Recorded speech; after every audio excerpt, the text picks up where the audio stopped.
Chit here with another movie review. I'm going to be taking a gander at Superman this time. I actually really enjoyed this film. Very little bad to say about it. It's quite surprising because I went in with quite low expectations, which I don't think I could be blamed for after the last run of DC movies.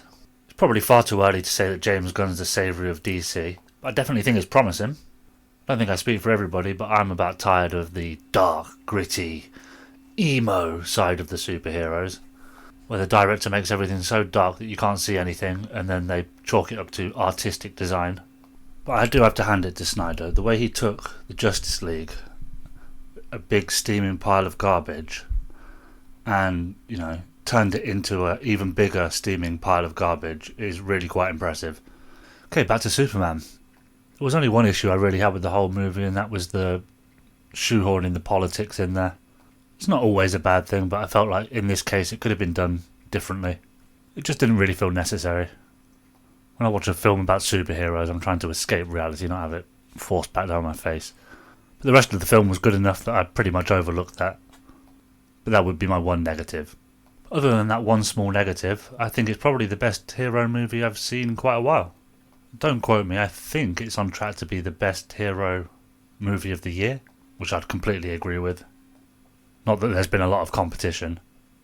I think its success, relative to other movies in the same genre, comes down to a few different things.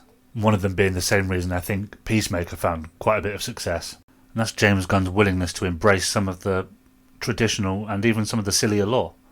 Who would have guessed following the source material is a good idea? We've seen this countless times, going all the way back to the X-Men movie. They had to make the characters more grounded.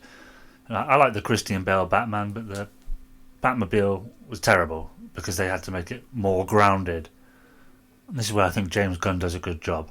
Despite the traditional costumes and the goofy elements of the lore, he manages to keep the movie grounded in other ways, such as relatable characters, down-to-earth humour, more realistic reactions to the fantastic.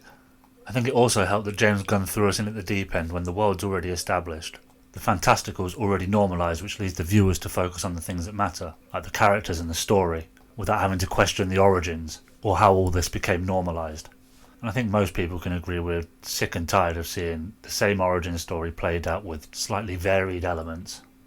Now if James Gunn decides to give light to some more unknown heroes, then we've got more time to explore their origins. Now this might sound a little hypocritical, because I was just speaking about James Gunn respecting the lore, but one of the things I did like is that he changed Superman's lore, only slightly, but in a way that could change the tone significantly, especially further down the line. And that change is making the Kryptonians conquerors like the Saiyans or the Viltrumites. Because now Superman's not only a hero of the Earth, he's a traitor to Krypton. So if a few rogue Kryptonians should appear, they're definitely going to have more of a bone to pick with old Clark. It also makes you wonder about Kara and whether she knew about the message as well. That could open up another can of worms. So to sum it all up, I thoroughly enjoyed it.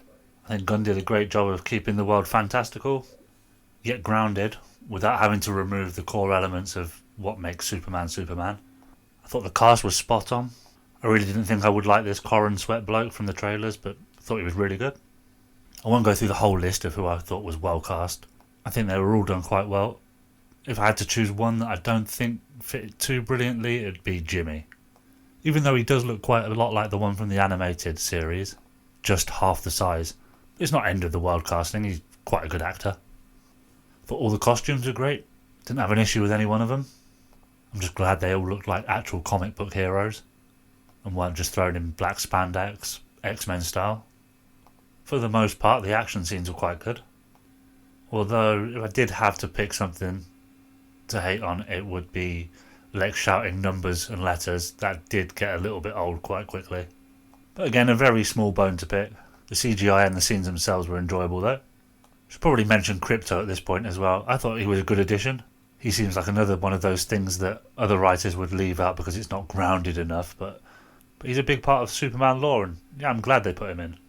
I know he's shot off with Kara at the end, but I do hope we get to see a bit more of him. I think that about covers everything. All that's left to say really is that I'm looking forward to seeing where this universe goes.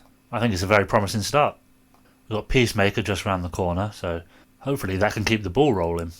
I enjoyed the first season of Peacemaker, don't get me wrong, but I think this next season should be a lot better. If not a lot better, at least have more impact on the universe, now that Gunn has creative control. Anyways, I think I've bashed your ears enough. I should be seeing Naked Gun, and that'll probably be my next review. Until then, I'll just say thank you for listening. Appreciate you if you got to the end. Hopefully I'll catch you on the next one.